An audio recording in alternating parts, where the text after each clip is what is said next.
bizdə boyun fərqi var. Şaxta babayla qarqız kimi. Mən seni sevirəm. Mənim bax, sən ona bilet alınca, o sən bilet alınca.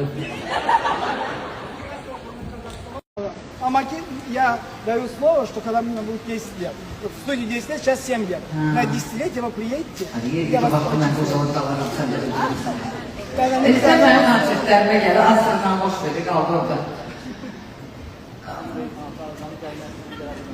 Mama, xalo, bugün hamıyan oğullarla çaşdırırsın məni. Çünki sizlə normal aşağıdan böyle. Çox da öpürəm. Allah xalovu saxlasın.